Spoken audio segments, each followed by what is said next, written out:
Welcome to the WA Property Q&A, the podcast where I explore the ins and outs of buying property in Western Australia. I'm your host, Peter Fletcher, and each week I interview local property experts to help you to develop a deep understanding of the nuances of buying property in WA.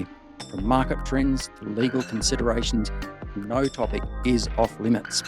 But before we dive in, a friendly reminder. While we provide valuable information, it's important to note that nothing discussed in this podcast should be construed as personal investment advice. Always remember to seek the appropriate professional advice for your specific circumstances. Now, let's get started and unlock the secrets to successful property buying in WA. Welcome to a very special episode of the WA Property Q&A podcast, and with me a couple of legends. That's you. Nikki D'Agostino, Dave Palermo. Welcome back for some of us. Yes, all of us. All of us. Yes. How you guys going? Very good, thanks.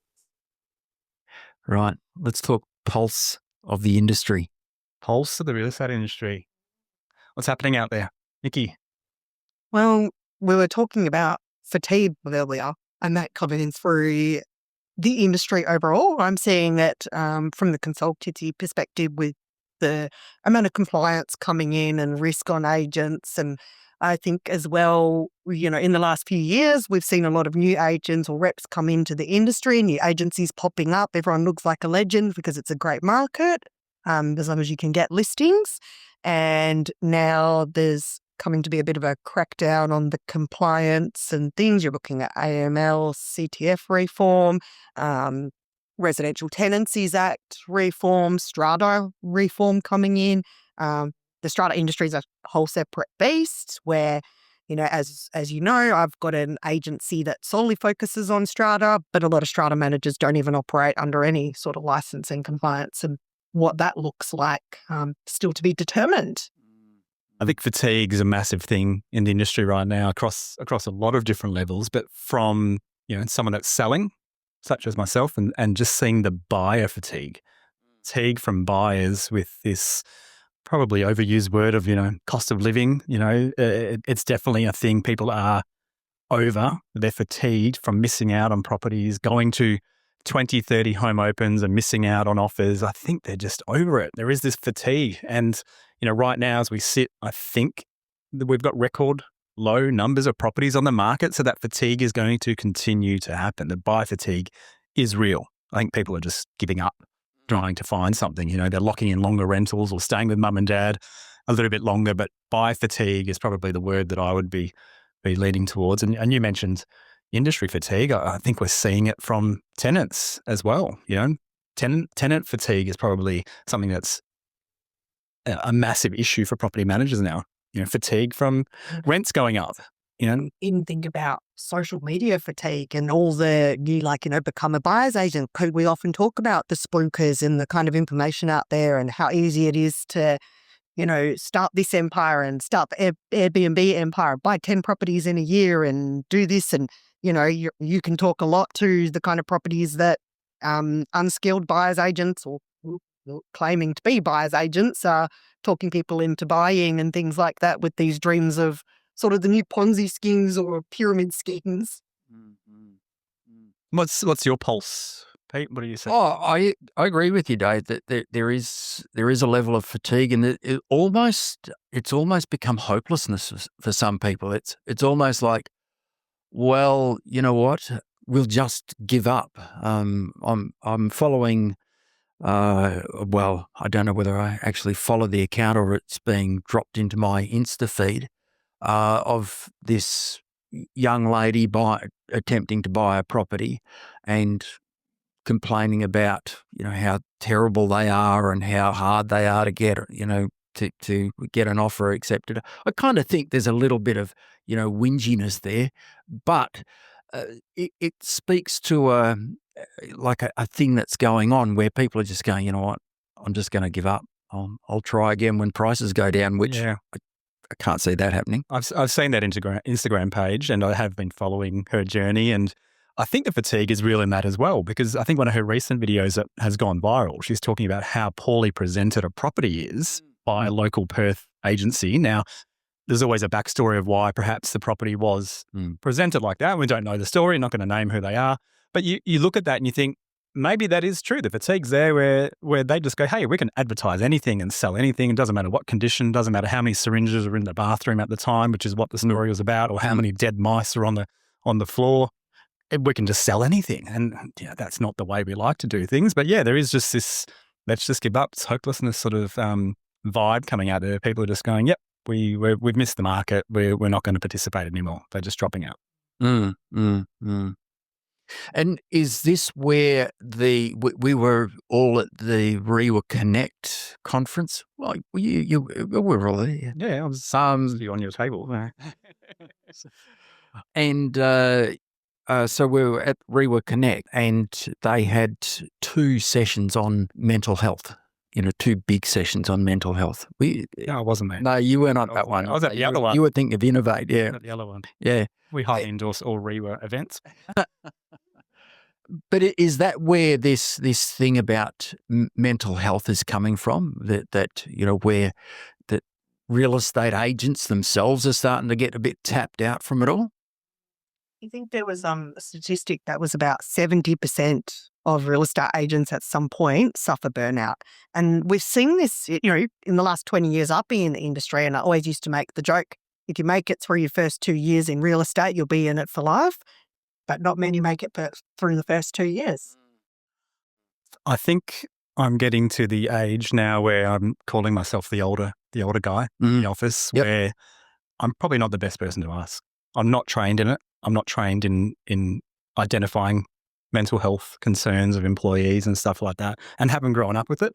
And, having a lot of my family in education and my wife who's sort of in the uni scene of teaching teachers how to teach and things like that, she sees this burnout in young teachers, in uni people. So we sort of had to just toughen up. Like our thing was you just got to toughen up. And I'm not saying that's a good thing, but we just have to push through the stress and the drama of, being these mini entrepreneurs in what we do. But I think it is a massive thing now where people can't. They do burn out. So that's something that's coming through the industry, especially in property management, but as well as in sales as well. I think it's always been part of the, those big trainers and coaches and top salespeople and all of that. It's almost been a bit glorified to work in a way that's unsustainable, to become robotic essentially. Like you are just your job. You are just a sales rep. You don't have a life outside of this. Everything you do is to live and breathe and find your next listing. And that's spread a lot across, again, for the last 20 years of all the sales training and things that I've attended. It's good to see the industry bring different things into its training platforms and start looking at, real life and personal development and things like that over GCI.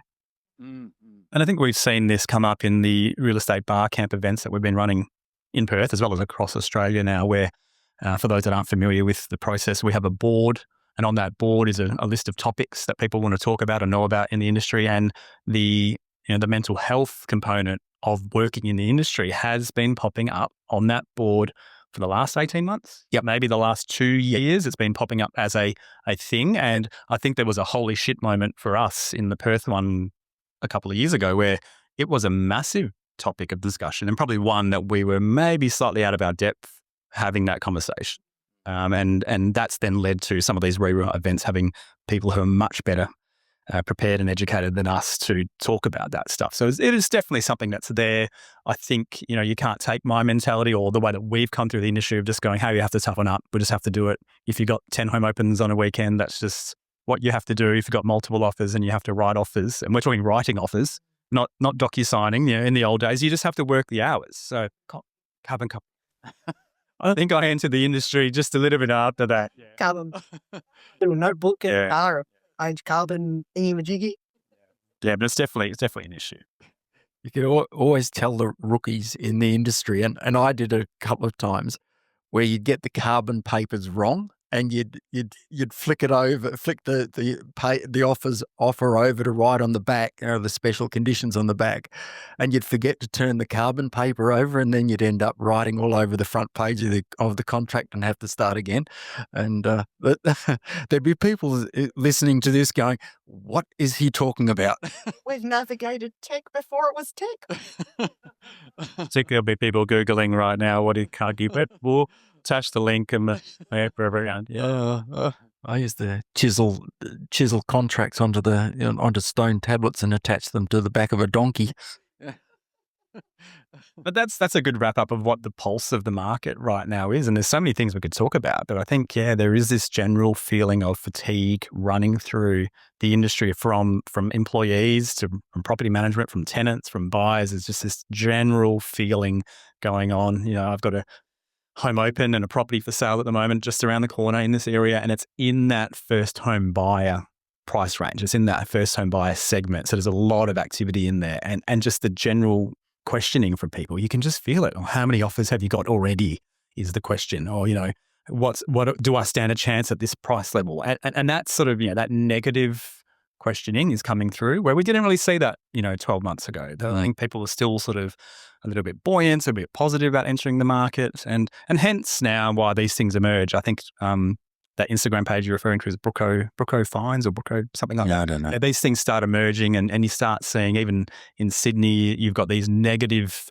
sort of property influencers now telling you how to go find properties that you can squat in for free and the legal rights around it. So this negativity is coming out because of this emergence of fatigue and they're just playing into what other people, this dystopian view now of property. It's like the COVID pandemic all over again. It's like the sort of onset from all that negative. I remember being obsessed with the news and waiting for the 10 o'clock McGowan appearance.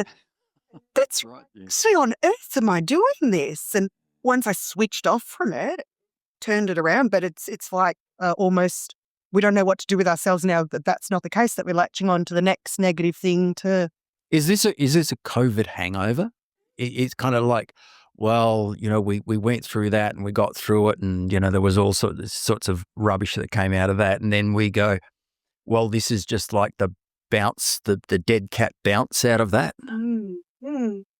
I think it definitely could be. And when you look at it, you talk about generational trauma and things like that. We experienced it as a society. It was almost like entire society going through some form of depression or major life event together.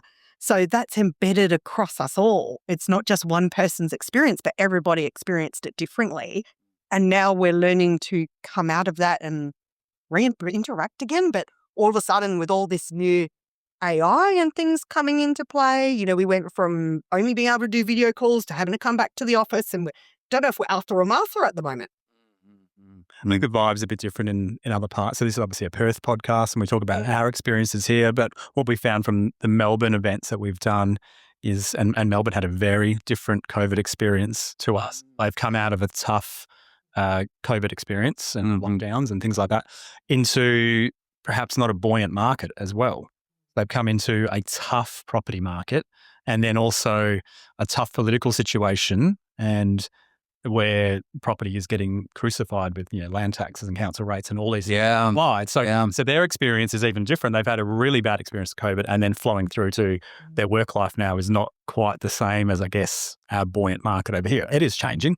And probably with Rob when we need him. Rob, part of the crew, he can talk about Melbourne. So part of the dynamic with Melbourne as well is the regulators are taking a heavy hand. Yeah. So whether that's a political thing to bring back the, get some income for the government through various ways, but they're just handing out fines and things to industry people. Yeah. And, we heard a lot of it. I actually did live and work in Melbourne about 20 years ago in consumer affairs over there doing Strata Titles Act stuff or their equivalent. Look at you go. Strata 20 years ago and Strata now. Yeah. The reform, Victorian. She was in Strata when she was 14. I just wanted to ask about on the legislation front. Are we any better off as a result of all this disclosure, all these regulations? And I'm thinking of the like back when I was started out in 1985, our listing form was literally one page. Like it was one page. That was it. The offer and acceptance was 2 pages back and front. And the general conditions was the general conditions. It was a bit shorter than it is today, but by and large, it was 1 page back and front, some general conditions. That's it. And I wondered, and now we're getting contracts through that are 200 pages long with all the strata disclosures that no one reads it. People just glaze over after page 1.5, and it's just like, okay, whatever, just sign it. We go back to our fatigue comment. We have 2-page contract 40 years ago. 40? Yeah, 40. 2-page contract then. We've learnt that people weren't aware of what they were buying, so we've provided more information. Strata disclosure changes came out in Perth 5-6 years ago, so that document is a lot thicker now. And I think there's this fatigue now where buyers didn't really understand the process before. They're now faced with making a decision on a property which has 100 pages, or in most cases for a simple 3-bedroom villa in most suburbs, it's perhaps an AGM minute for a strata property and a few other bits and pieces. But I think that buyer fatigue comes back in. It's too much for them to take on. They don't understand it. And then whose job is it to clearly explain it? It should be ours. So is it helping? And it's not. That's the problem. The real estate agents are just flinging this anywhere from, let's ignore the general conditions and just say contract, anywhere from around about 6 pages through to 100 pages or more at the buyer and say, this is you to sort this out, you to understand it. I'm not going to make any comment because I'm not an expert or whatever. And the buyers are just left to fend for themselves. And my point here, I'm taking a very circuitous way around making this point, is that under the Code of Conduct, we are required to disclose all pertinent facts. And I think that disclosing too much is actually hiding the pertinent facts. Instead of saying, or I should say material facts, instead of saying, here are the material facts. Material fact 1 is there is a special levy. Material fact 2 is someone's made a comment in the general business section which says we're going to defer discussion about the concrete cancer to a future meeting. They're material facts. So you're saying that they're hiding it amongst all of the information. So you not have all the info. Here it is. And not deliberately, Dave. It's just like this. Just, well, we're going to tick the box that the government have made for us, as in we're going to give them all these documents. So we've ticked our box, but in the process, we didn't do the thing that the buyer most needed, and that is have the material facts disclosed to them.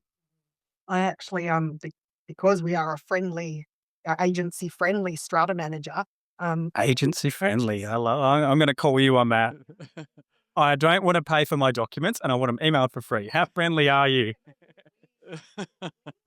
For you, we'll charge you. You've heard it here. Everything's all right. That if a selling agent calls me for their free disclosure information, they get it all and they get the information, and their buyer, who is essentially going to become my client as an owner of the strata company, is welcome to call me and field any questions via me. So I actually speak to a lot of our selling reps buyers and walk them through contentious issues, what it means. So there, take that. Because an educated buyer at the end of the day is better for my portfolio too. I normally take a more passive-aggressive approach with strata companies. If you don't give me the information, I will be giving your number to every single buyer for them to call you on Monday. Please give me the info. Because some of them take this approach of, oh, that's personal information, Privacy Act, we can't release stuff. Yeah, and there's something else that leads to fatigue is all this multi-layered legislation that ends up having people do nothing.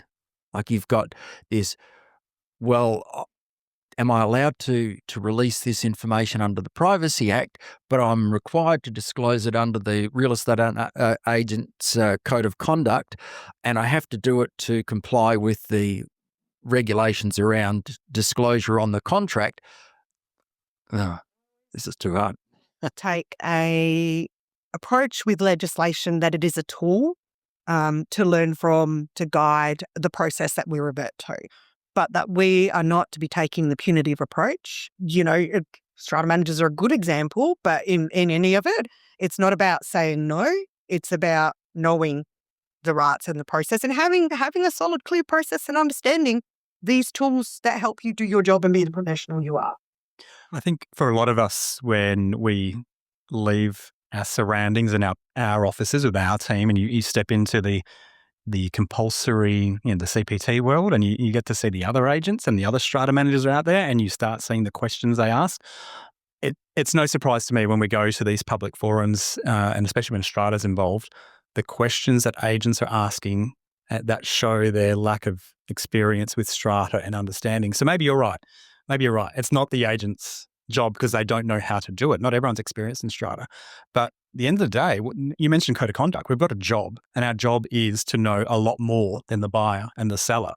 We should be able to either say, well, actually, I won't sell that house for you because I really don't understand a 14-story apartment strata setup and how it works, to be able to explain it to a buyer. Yeah, That's not the case. They'll take the work on and then just fumble their way through it. Entering the Rex.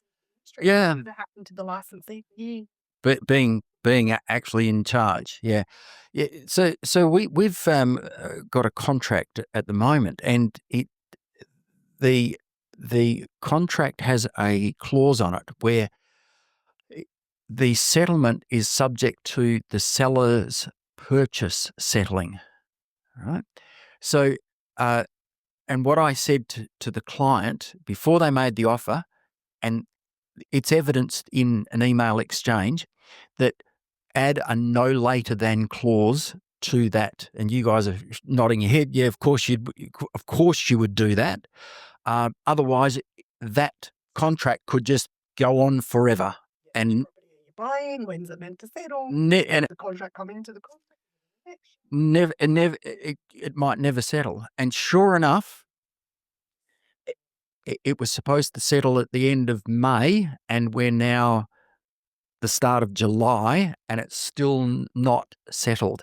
And the real estate agent is saying to the buyer, oh, well, it's not on the contract, therefore there's nothing I can do. Well, you were the one that didn't put it on the contract. You were asked for it to be on the contract. Now take responsibility for this shit fest. I think you mentioned who's mentoring these people and who's training these people. And in the old days, it was the licensee. And I'll put my hand up. I've been mentoring a few over the last few years, probably more than a few years. And it always comes down to that understanding, and we have to clearly explain this, that the offer and acceptance, or the contracts, whatever you want to call it, is a document between the buyer and the seller. But in most cases, neither of those two parties, the buyer and the seller, know how to write the contract. No, it's us. We are the ones facilitating it. So we have to make sure it is spot on. I think one of my first licensees when I started relied on the who, when, where, what, and by when. You just follow that sort of policy when writing these conditions, and in your case, that settlement. That will just handle it. But we see this. I mean, you see this obviously in your settlement side of the industry, where you get crap contracts, you get shit contracts with things that just aren't worded correctly. And then it's a difficult thing to listen to, because you just know there's going to be problems. So having spot on contracts is really important, and having someone to coach you through that on how to do it is essential. I think it takes us back to the point we made earlier, where the sales side of things is glorified, but how to do the job, the tools to do the job effectively are not. So it's about the GCI and the next listing and all of that. But it's not about how to write the contract term, how to protect your seller with the right bits. Do we need to move towards just letting them be salespeople and order takers and then getting lawyers to draw up contracts? What does the industry need to stop this kind of thing from happening? Yeah, and I think the way we measure success from an agency or agencies of it, we look at the awards, it's all based on number of sales, value, things like that. It doesn't show you the wake of destruction that's left behind by a top performing salesperson that doesn't know how to write contracts or just has these ambiguities, I can't even say the word, has these clauses that just don't make sense or just leave things in limbo like that one. They have to be really clear. And so sometimes I think you need to judge success, and I'm sure you do on your side of settlements when you go, oh, that's a contract from John Smith, the agent. His paperwork's going to be perfect. Yep, we've got those. Yep, we've 100% got those where the paperwork comes through in it and it is pristine. Yep. And not only that, they've already done all the inspections, organised them all. It's just all beautiful. And those transactions, they almost always settle just nice and smoothly, and it's all sorted. And then there's the others that are just chaos. And it's about identifying those road bumps beforehand and discussing them with the seller and the buyer beforehand. I've just had one this week where I made the sample contract available to everyone. So someone that wanted to review what a contract looks like. And ours are slightly different to the Reba ones, and there's lots of different contracts out there. So the sample contract was available, certificate of title was available. So the buyer actually filled in everything herself and signed it all. I looked at it and thought, 70% right. She's done a good job. And I said, hey, you just need to fix up this and that, and sent it back to her. And I said, and I don't like your special condition. Your special condition is a little bit vague, but it's okay. It wasn't something really affecting the contract. It just simply said that the current owner can rent back for a period of up to 6 months. Didn't specify dates, when by, didn't specify how much and all this sort of stuff. Yep. And I said, look, that's okay. We can leave that in there because it's a general understanding between the buyer and the seller of what the implication is. And we might not even take that up. So it might not be an issue because the owner might take that, but it's an awareness. So, by having these things there, people can do these sorts of things and you'll end up having some clean deals because both the buyer and seller know. I've already said, it's kind of a shit condition. It's very word, but they both know that. So they know that there might need to be some proper paperwork put in place a little bit later on. One of my early bosses said to me that you don't, if you've got a willing buyer and a willing seller, you pretty much don't need a contract.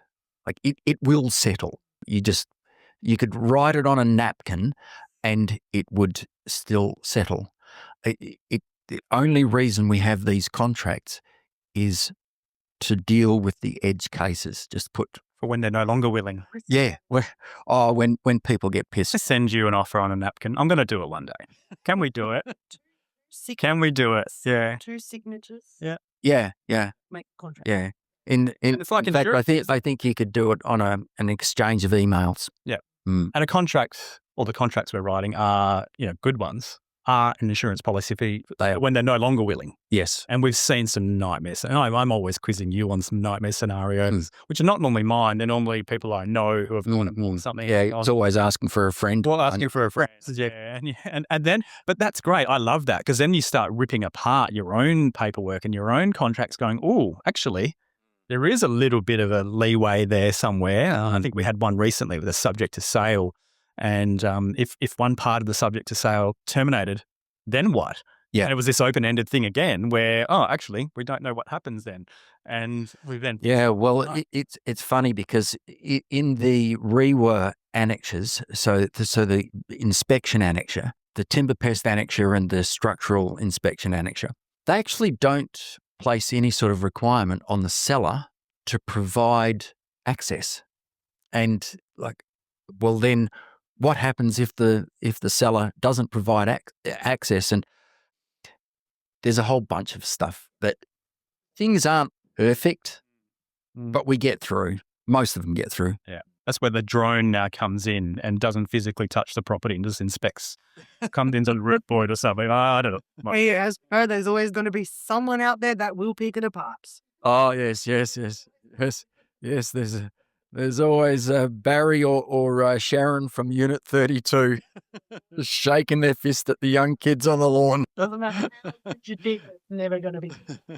And I think also, real estate is one of those things where a lot of people have done it in some respects. They've bought 20, 30 years ago, or they've sold or they've done something, and they are the ones then providing advice based on their experience. So it might have been fixing, it might have been jaded, or it might have changed.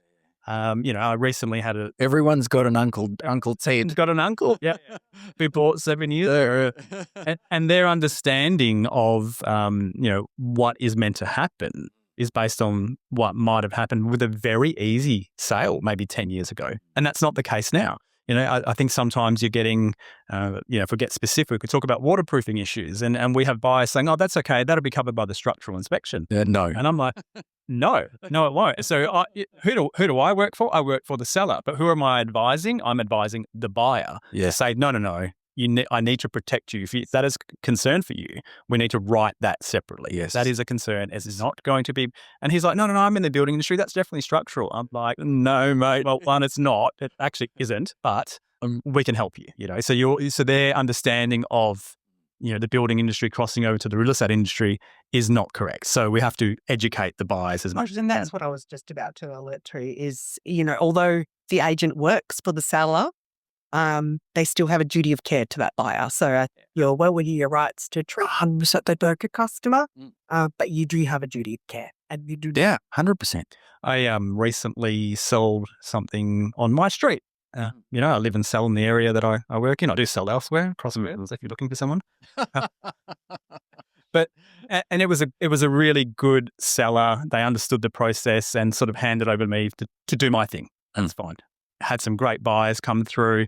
And of course, on those perfect sales, things start breaking after the final inspection, but before settlement. There's a couple little issues that happen. And you're in this shit position because you have to then go, oh, hang on, we're 24 hours away from settlement, but this has happened. So you go back to your seller. And in my scenario, the seller he understood the process. He goes, yep, Dave, I don't want to leave my house and hand it over to someone and knowing something's broken. So they've taken that responsibility on. But you end up in this thing. Yeah, we work for the seller, but Everybody does that. no. That's right. I've had sellers that start taking the hoses that are attached to the pipe. Oh, that was worth $100. I'm taking that. That wasn't in the contract. I've had people say, oh, no, the security cameras are included, but not the hard drive because, well, that wasn't mentioned in the contract. So sometimes you get sellers that are just jaded on their own personal experience or